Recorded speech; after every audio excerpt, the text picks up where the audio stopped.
All righty. Good morning, traders. This is Blake Morrow. You are listening to the F.A.C.E show, and we do not have Dale today. This is, I think, and I might be wrong on this. I believe he gets back I think he gets back tonight. He might get back tonight. He might get back Tuesday night. I can't remember exactly what he told me, but regardless, we got you taken care of, and we've got you here with the team joining me today. So we're gonna be getting you up to speed on what everything is going on. If you missed the week ahead video, you probably missed me saying this. I think there's 19 Fed speeches this week. 19, like 19.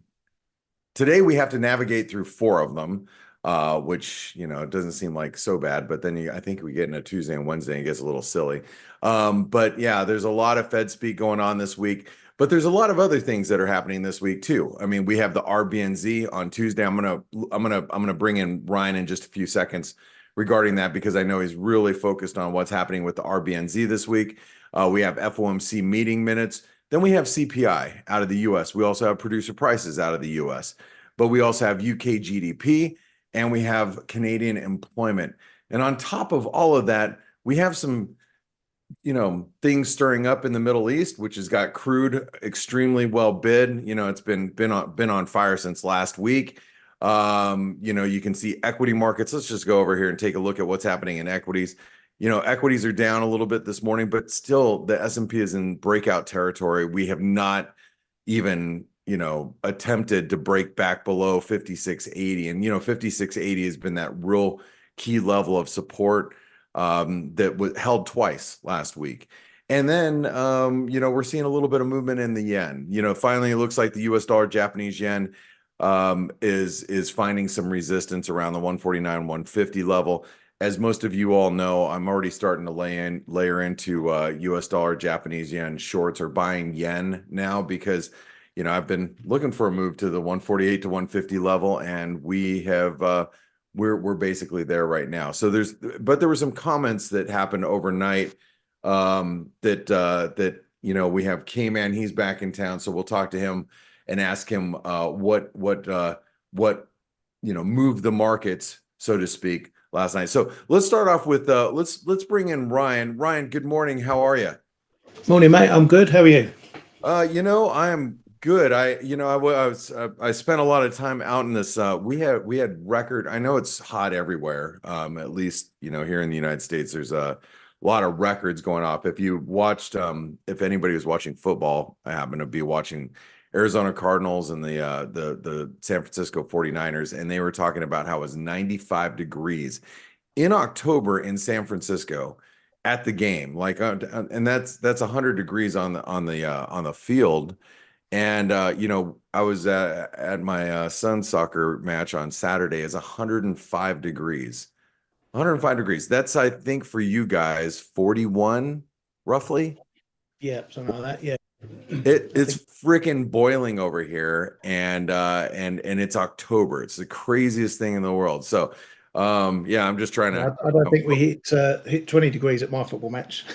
20 degrees, I'll take it. I'll take it. Yes, Eric, that you're right. The Cardinals game was epic. I mean, what a game. It was, oh man, it was a great one. Anyway, aside from that, doing good. But tell me, what are you looking at here with the Kiwi? I mean, you have the RBNZ. Well, we have Australia meeting minutes that are going to come out tomorrow morning in Australia, and then Wednesday morning in New Zealand, we're going to get the RBNZ rate decision. What are you going to do with this thing? And I know you've been blogging about the Aussie Kiwi, and if you guys haven't read it, you can actually read it on our blog. But what are your thoughts here as we head into this week? Yeah, I'm just feeling that the expectations for the RBNZ of a 50 pip cut are just maybe a bit too dovish. So I'm giving it a little go with shorts in this one. Might get a little smash and grab if they only go 25, but otherwise, I don't think the RBA will be too far behind in turning dovish. So I'm looking at shorts in this one for a bit of a short-term play, bit of a longer-term play as well. I mean, from a risk reward perspective, and as traders, right, that's like I mean, that's really what we try to do, is just find the best risk versus reward. The market isn't expecting a very dovish RBNZ, and people have been thinking that the RBA is going to be super well, they just continue to be more hawkish than dovish. And obviously that's changed just a little bit, but I think a lot of it has to do with now China too. Tell us what's happened in China overnight. That's because we actually have Chinese Golden Week ending tonight, I believe, or Yeah. So not a lot's been happening in China. Obviously, their markets have been closed. But if you look at Hong Kong, it was having a good day today. Just playing a bit of a bit of hopium ahead of the reopening tomorrow. It's looking like we could open up in China and face another bout of rallying. So I wouldn't be surprised if we see that happen tomorrow. They're also meant to announce a load of growth measures tomorrow. So that's going to be supportive potentially of Chinese stocks, equities, commodities, risk in general. So that's just something to keep an eye out for tomorrow. If you're in risk assets, in commodities, that sort of thing, just watch out for that news in China reopening. Because if we see another 8% up day, you're probably going to see risk following. I mean, the moves that we've seen already while they've been on holiday has been insane.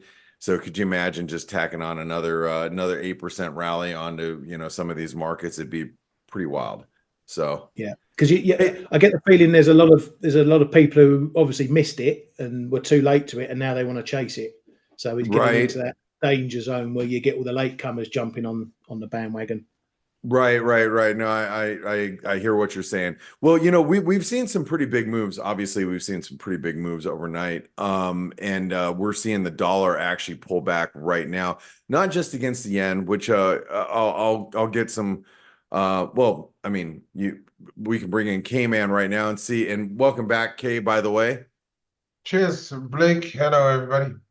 So you got to come back to an absolute crap storm. You saw the yen get demolished. You missed last week's volatility. I know you were traveling, and the yen just got absolutely smoked with the new prime minister. We've seen a little bit of reversal overnight as dollar yen was reaching above 149. I think a few of us were around in the ForexAnalytix chat room selling dollar yen while above 149 last night. What do you make of this move, and what actually turned the currency? Well, it's interesting. Well, we first of all, we had some reports out about economic growth in Japan. Seems like 2 out of the 9. I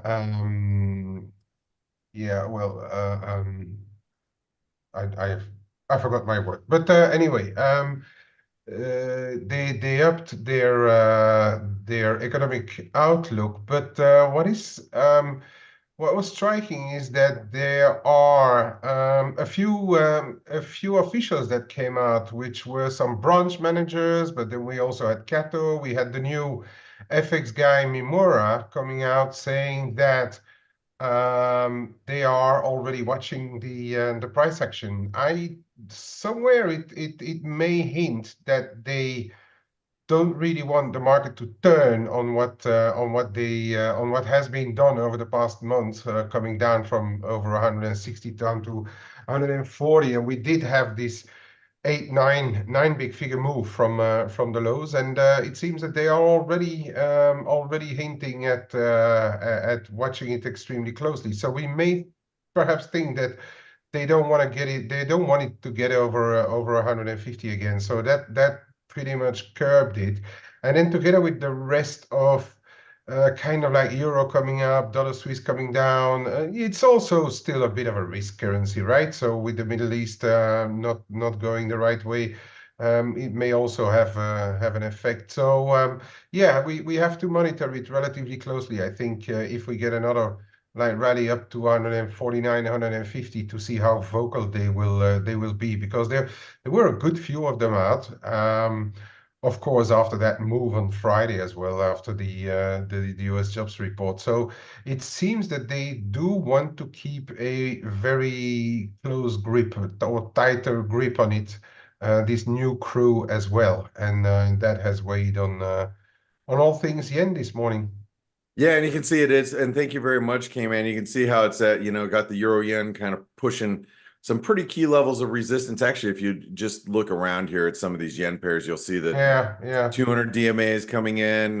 You got the sterling, even the sterling yen, which has been one of the stronger ones, is stalling at some resistance. You got Aussie yen here, Kiwi yen below the 200 DMA, and the Canadian yen trying to push higher, but we might end up getting a false breakout.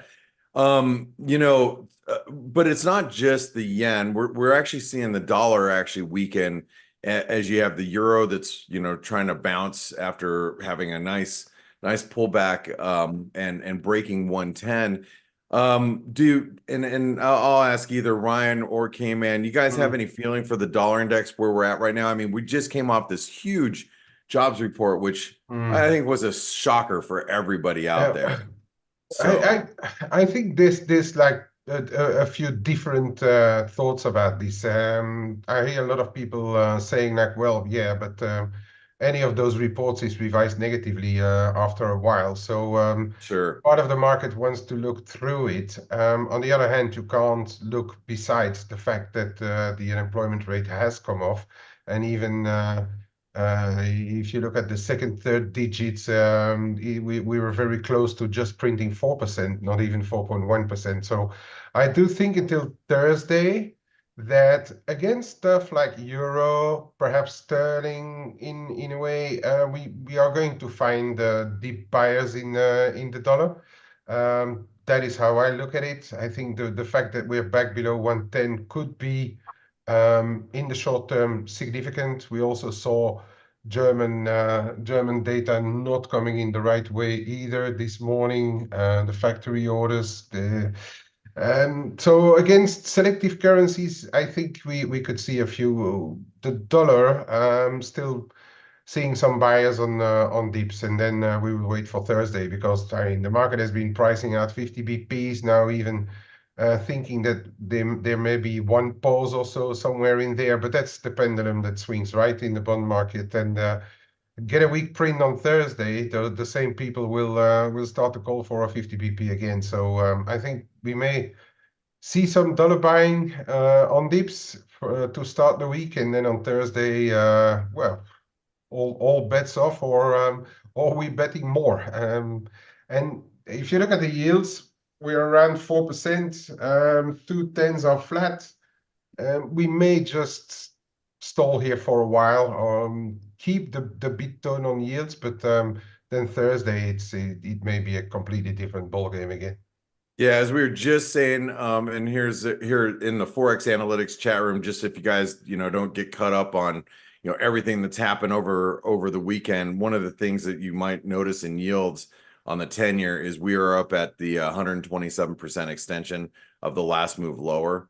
So as Kman's pointing out here, the yields might be getting a place where they're going to find some resistance, and that's something worth noting. If you look at the ZNs, we're at some pretty key support right now. And this is the actual 10-year notes trading vehicle. So just keep an eye on that one as well. Ryan, so let's talk about this week upcoming. What are you focused on this week aside from the RBNZ? Is there anything else out there? I mean, we do have CPI obviously, and we have producer prices here in the US. Tell me a little bit about UK GDP. Should we even care about that number? Probably not. It's going to be the monthly number, so it'll only be used really in terms of what it means for the government and the upcoming budget and that sort of thing. But yeah, if it's which does matter, it does matter, and we're getting into the orbit slowly but surely. Only 3 weeks away now. Yeah. So we're getting into it, and yeah, the market will start trading it. So if we get a soggy one, then obviously it's more political at the moment than what it means in terms of for monetary policy and so on and so forth. We obviously had the chief economist Peel last week coming out and sort of talking the other way to Bailey. So it's still up in the air what the Bank of England do at their next meeting. And industrial production as well that day. So that's something also to keep an eye on Friday. So yeah, there's a bit of data to come out, but otherwise and we've seen this massive reversal in sterling, and I mean, from a technical point of view, this is here. I'm gonna go over to the weekly chart. Actually, let me pull up a chart that I just don't draw on as much. Here, I'm gonna just pull up this one, and then I'm gonna delete whatever drawings I have on it. From a weekly point of view, this is a little scary. I mean, it's like we had this, big breakout. Everybody's been super constructive sterling the last couple of weeks. And, we closed in false breakout territory. And it's a little bearish just to start the week. Was there anything that weighed on it this morning? Was there any economic data, any comments that came out that's putting the downside pressure? Or is this maybe just a result of everybody going, oh crap, that was a false breakout on the week and there was some strong US data, let's just sell sterling this morning? Obviously, when you're looking at it against the dollar, it's a different scenario altogether, because all dollars pairs got whacked after that data last week, with yields, US yields up, 10's 4%, 2's nearly 4%. Then the dollar's keeping a bid. But if you look at euro sterling, which had that Bailey move last week, which retraced, and then we're trying to retrace the retrace. We're still in a pretty tight range, 83 to 84. So that tells you really effectively what's happening with the quid. That obviously, yes, it is a bit softer than it was before the NFP when we were trading down near the low 83s, but it's not weakening to a great extent where you got to think something's changed with the exceptionalism. Going back to cable. 130 is the big level down here.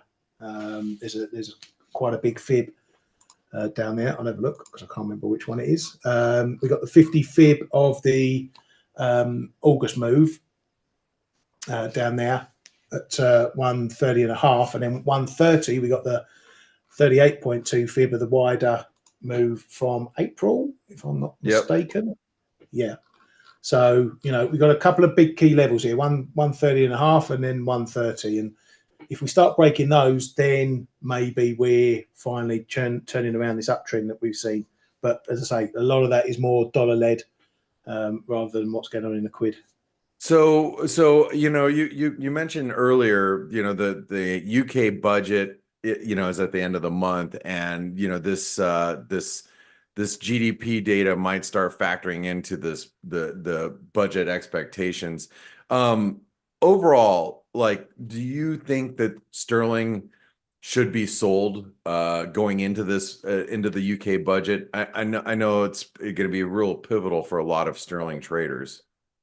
Yeah, I don't know if I would actually short it on the back of that. I'm already short. I'm still long euro sterling. Okay. But I can see it being bad news. How much, I can't equate it to what would happen in the price when we're 3 weeks away from the move. We could be at 134, we could be at 125 by the time we get to the budget. You never know with cable. But I would put it. I would be looking for a bullish pound over the budget stuff, unless they pull out some real, economic boosting rabbits out the hat. So it's going to be a bit of a pain trade for the UK from this budget, I think. Okay. All right. Well, I know we're going to be focusing on that. And as Ryan pointed out, all the UK data is going to really start to matter as we, get into it. So into this month. So, it looks like we got Steve Valgeris here. Steve just posted the chart of the day. If you guys are not reading I have no idea who charts, that guy is, by the way. What's Definitely that? not me. What? I have no idea who that guy is. Definitely not me. I just didn't, pronunciation at 5 o'clock in the morning didn't come out correctly. Vargaris. Is that correct? But Steve, Good morning, Steve. If you guys aren't reading the chart of the day, Steve is posting the chart of the day here on the ForexAnalytix blog. It is free, and you were talking about today. You were talking about crude oil. So, Steve, explain to us a little bit about what you're seeing in crude and this nice rally that we've seen develop since last week. Yeah, following the geopolitical developments, we have seen a very, very nice rally, undeniably. And we are now approaching a 2-year descending channel. So it's a long-term formation of big significance. Obviously, a break above that is going to completely change the outlook, the technical outlook for the pair from this point forward. Yeah, and so we got the 200 DMA coming up, a lot of geopolitical risks. Technically, it looks like it still wants to squeeze, towards the 200 DMA and maybe even higher towards that resistance, which you're talking about. But if it does, what would that tell you about risk and how we should be navigating the markets? What do you think? I think that for the time being, this move is not indicative of things that have to do with growth, but mostly because of fear of reduction of output for the time being, I reiterate. I do think, though, that the move lower before was at least partially fueled by fears of a slowdown in economic growth. So if the geopolitical situation improves, I think that that crude oil might avoid actually a break higher, right? And until we break higher, don't forget that the fact that we are in a 2-year descending channel is definitely an indication that the medium-term trend was and is lower, right? Right. So that is where we should currently be focused on. All right. Well, once we break higher, though, technically that is a very, very, very big development and completely changes things. I've heard from a lot of macro analysts over the last couple of years that one of the things that will really kick off a recession is, it tends to start with higher energy costs. So if crude oil actually does break higher, maybe that's something that will eventually weigh on, not only U.S. economic growth, but global economic growth. What are your thoughts there? There is no question about it. An increase in energy prices is like an unbearable tax, right, in already overburdened economies. So if you're looking for me to confirm that, yes, absolutely 100%, that is the case, right? Now, the next question is if that on its own would be pushing the economy lower. No, but it will definitely be contributing, right? Plus, don't forget the huge impact of energy prices to inflation as well. And that is a double whammy, not only because it diminishes the purchasing power of consumers, but at the same time, which is something the market pays a huge attention to. At the same time, it diminishes the ability of central banks to intervene, since supposedly inflation is one of their mandates, right? Right. And Steve, that brings up another. We have inflation coming in on Thursday, and obviously, everything that we've seen right now, I don't think is up until this point. I'm not sure if it's going to really reflect into, what we're seeing in inflation in the most current read here in the U.S. But I want to get your take on inflation just in general, globally. Central banks seem to think that they have it all under control, and I think the debate where it's at right now is inflation, stabilizing and set to move higher, or some people actually feel that we might be heading into a more disinflation or maybe even a deflationary environment in the coming months. Where do you stand on inflation, not only in the US, but kind of globally? I'm really scared of an era that the purchasing power of my money might be getting diminished slower. I really enjoy losing a lot of purchasing power every year. I hope they never do anything to reverse that. So,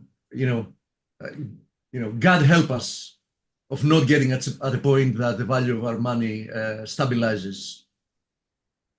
Well, that kind of starts with looking at gold. And by the way, gold just took a little bit of a nosedive there just a few minutes ago. But gold, I love the fact that you had no comment. Yeah, well, no, but no, Kexan asked if he wanted to see analysis of gold, but that just kind of comes back to, off of your conversation about inflation and about purchasing power. I mean, gold is a perfect example to show us how much that our purchasing power has been diminished, not only here in the US, but globally, right? Oh, absolutely. Yeah. All right. Well, speaking of which, looking at gold, I know you're a bull here in the gold market, but it hasn't done anything wrong yet, has no, it? it sure hasn't. Doesn't look like it really wants to pull back just yet. What is the catalyst that could drive gold lower in your view? There can be many catalysts that can drive gold lower in the short term. But since the longer term fluctuation and fate of gold is based on macroeconomic reasons, I'm afraid that there is absolutely no way that gold is going lower anytime soon. Now, in the short term, of course, shifts in monetary policy, shifts in expected inflation in the short term, etc. All these things can, of course, cause a pullback. In addition, of course, to the fact that gold has appreciated substantially, and you know very well, better than anybody, Blake, that once something has gone substantially up, the market might be positioned like the position of the market might be lopsided, etc. All these things, of course, can contribute to a pullback. And I do think that at current levels, obviously, although I think in the very short term, this little symmetrical triangle that we're creating here has a higher chance of getting resolved to the upside for technical reasons purely, because triangles are usually continuation formations. I do think that the risk reward is currently not the best for being long, right? I mean, it has already moved, quite much, and I would feel much more comfortable if I wasn't already invested in gold to rebuy it after a pullback than, making an attempt to buy it right here, right now. Yeah. All right. Well, that's that makes a lot of sense. And I mean, we're up, as I was just showing you guys, we're up around 30% on the year with gold. I mean, that's a big, substantial move for precious metals. Which, if you ask me, is more of an indication of the real inflation we've been experiencing during the past few years. Yes, I'm not implying that this year's real inflation is 30%. It isn't, right? But if you're asking me if I believe that the average inflation of the past few years has been like 5%, the answer is absolutely not. Yeah. All right. Well, hey, thank you, Steve, for your comments here. I do appreciate it. Real quick, because we only have about a minute. I don't know if we have a guest today. I don't think we do. Oh, yeah, we do. We do have a guest. Pavel is here, and that, you know what, I have to go back and get to my notes. I'm gonna go find him, but before I go find him really quick, because I'm taking Dale's job as a guest hunter. Ryan, what are your comments as far as what are you looking at going into today, rest of the day, that you think is going to be really important? Yeah, I just think we need to keep an eye on those yields. If US yields, we're tracking up now, tending to 4.01%. If they keep going, then that's going to obviously give the dollar a bit of a supporting role. But I think you've got to look at it, maybe going too much to the extreme side on the undovish hawkish side. You know, if you're getting yields up to 410, 420, that sort of area, you're coming into the territory where you're pricing literally only 2 more cuts from the Fed, particularly if you're looking at something like 2 years. So if I see the market running too far the other way, the boat swinging too far the other way to the more hawkish side, I'm going to be thinking about countering that a bit more. Sounds good. All right. And thank you, Ryan, for that. And Kman, welcome back. It's good to have you back. At least I know you're going to be back at least for a couple of days this week. What are you looking at going into today and the remainder of the week? Yeah, remainder of the week, there's a lot to watch. But I think that looking at data and everything, unless we get like a real surprise lower on inflation, which by the way, could be, because September was on average, low energy month, right? But I still think that the euro, I don't really like too much based on the data. So I think that is a candidate to find dollar dip buyers. That's one. Interesting, of course, is going to see if further down this week we are going to get a stickier inflation, which would be a bit of a surprise. Whether dollar yen could go and have a test of 150 and then see if the officials get a lot more vocal. And just one last word, and I'm flat on gold right now because I took my profits, but I think the Middle East is going to play a big role there still. So, and that is preventing for the time being gold to really come down. But if we get any hint at the situation calming down a bit, which seems unlikely right now, or a very or dollar yields that rise, perhaps then we are finally going to get that correction in gold. And yeah, I'm looking at that triangle as well that Steve mentioned just a few minutes ago. All right. And yeah, that we have that gold triangle set up right here. And Steve, any last minute things that you think everybody should be focused on this week? I know you don't day trade typically, but anything else that you have a view on that you feel you need to bring up? Not really. We're going to talk more about things in the morning edge. That's right. And for those of you that are not, well, first of all, if you're not part of the ForexAnalytix community, you can actually now try ForexAnalytix, $1 for 10 days. As you all are very well aware, the 8-year anniversary sale prices are gone. If you missed them, so sorry. As you guys know, we probably won't have those up for a while again, but you can still take a trial of ForexAnalytix for $1 for 10 days. Check it out because you'll catch Steve on the morning edge in about 42 minutes, and you'll see myself there too. That's our private show that we'll build out the bias chart as we do every single session with all these different instruments. Plus, you get to use this tool and be inside of the ForexAnalytix community. So $1, check it out. It's $1 for 10 days, and download the mobile app while you're at it. All right, thank you, gentlemen, so much. Ryan, Kman, and Steve, great to have you. Kman, great to have you back, at least for, I know you're going to be here for at least the next few days. Really good to have you back. And Ryan, thank you so much for always keeping everybody on their toes on the Flow Show every single day for free. If you guys aren't catching that show right here. So thank you, guys. Thanks, mate. All right, we have Pavel Hala, who is our guest today. I want to welcome him to the F.A.C.E show. Pavel, how are you? Yeah, I'm fine. Nice to meet you, Blake. And what's up with Dale?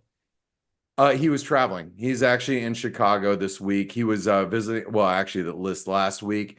He's visiting a childhood friend, and he's been gone for the last 7 days. I believe he's coming back tomorrow. So he did fill me in that says you do a lot of spreads, intermarket spreads in the market. So tell us a little bit about yourself and how you trade the markets for those of us that are unfamiliar. Okay, so I personally nowadays trade the markets only sparsely. I focus on equities and options and so on. But historically, I was focused on commodities, and I also have a company, Spread Charts, that is basically charting analytics focused mostly on commodities, but also on other parts of the market like currencies, indices, and so on. But basically futures, which mostly are commodities, but not just commodities. So I always, because most of your guests probably talk about macro and equities, currencies, forex. So I always talk about commodities because I think they are important. They play important role in today's markets, and they do not have, or most people do not pay enough attention to them. So that's the reason why I will talk about commodities also today. Okay, well, do you have any charts that you want to show us, or do you want me to navigate? It's up to you. Yes, I will share the screen, but give me a moment. Here we go. Yes. Do you see my I do. screen? Yes. Move the in here. Okay, so this is actually our software, our analytical platform, the spreadcharts.com. Everybody can sign up and use it in the free version or the premium version. And I prepared a few charts dedicated mostly to metals, because during our two previous interviews with Dale, I was bullish on agricultural commodities, specifically sugar, cotton, and soybean complex, like soybean oil and soybean meal. And yes, I was too early. I have to admit that, but these markets are on the move. Finally, and I think this move will continue, maybe after some kind of consolidation, because the rally over the past few weeks was quite strong. And I think you mentioned intermarket opportunities, and I think there might be one broad intermarket opportunity between these, or this part of the market, these agricultural commodities, that I think will continue to be strong in the coming weeks and maybe few months, and metals, because I have identified some kind of weakness in the metals, and it also has a lot to do with the dollar, because we turned bullish dollar a few weeks ago, and there are two reasons for our bullishness, or just to make it quick. The first one are the divergences in the SOFR spreads, basically interest rate derivatives, interest rate futures between the 1 month and 3 month SOFR futures, and these turned up roughly in the first half of September, and this strength has been sustained. And if you compare that with the dollar index on the first subchart, you can see that eventually the dollar has responded to this strength and turned higher. And there is also a lot of potential fuel to be burned during this uptrend, because if you take a look at the positioning in the dollar, the commitments of traders data on dollar index futures. By the way, I caught that pun. I got it. I did giggle. All right. Yeah, so if you take a look at this data, and I personally prefer to watch the net traders indicator of the large speculators, basically the difference between the number of traders who are predominantly long or short. And this indicator turned negative in August, which means that the dollar market was oversold, undervalued, you can call it whatever you wish. And the second helpful part of the data, of the commitments of traders data, is the small traders, non-reportable traders. They are not important, they are pretty insignificant, but they can serve as a pretty good sentiment gauge, because they are often wrong, they're usually wrong. They chase the market, And they also turned net short in August. And this was another confirmation, if you wish, that the dollar is oversold. And given the turnaround in these interest rate futures, we thought that the dollar will rally. And right now the dollar started rallying. And this will be one of the catalysts, which, in my opinion, will be negative for base metals like copper and maybe also platinum. So let's focus on copper first, because as I said, I expect this is a short-term opportunity, of course, but still, if you play it against the agriculture markets that are strong, I think it can make a great deal of sense. So copper, this I will move this zoom panel. So we have copper here. Here we have copper price chart. This is the first continuous contract for copper, and copper has been in an uptrend since September. It's been quite a strong trend, and now it is consolidating. And normally, after such a pretty important breakout and consolidation, you would say at least the price action implies that this uptrend will continue. You know, after some kind of consolidation, it will break higher again. Yes, that's just the pure price action. However, if you look closer into the market structure, you will find signs of weakness. The first important sign of weakness are the interdelivery spreads on copper. These are copper bull spreads, basically across the different parts of the term structure curve. And you can notice the divergence. While the copper price itself is moving sideways, I will zoom it in. While the copper price is moving sideways since roughly the end of September, these spreads are weakening across the curve. It's a clear bearish divergence. And I think, or at least this is the reason why there won't be a break higher, but lower. And that will surprise many people.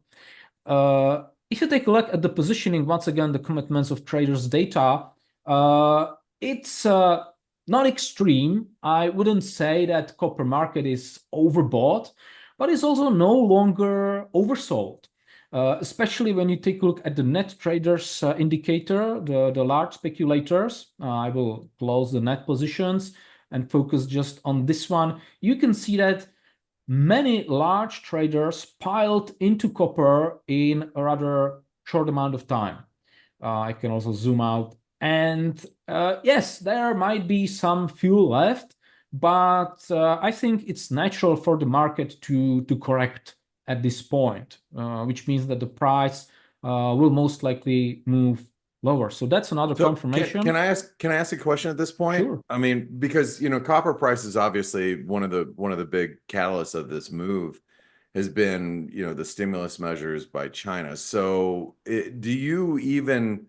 I mean, China's coming off Golden Week. They're going to be back at the markets tomorrow morning in China. Does this have any bearing onto the analysis that you're doing, or do you really care less? Yes, I do care, because you're right that China is important. Basically, half of worldwide copper consumption is China. So it's definitely important, not just for construction, but the copper has been used as kind of collateral in the financial systems. I know it's crazy, but that's how it works in China. So it's definitely important. And in this regard, I don't pay much attention to Chinese macroeconomic data, because once again, this data is delayed, like in the US. But unlike in the US, the Chinese data is heavily manipulated. So it doesn't really make much sense to focus on the macroeconomic data. What I do follow are the currency markets. And I have this chart. The top subchart is copper, once again. And on the bottom subchart is the Chinese offshore renminbi, the Chinese currency.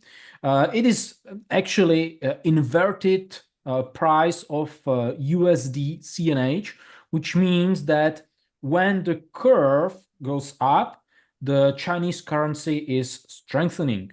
When it goes down, then it's weakening.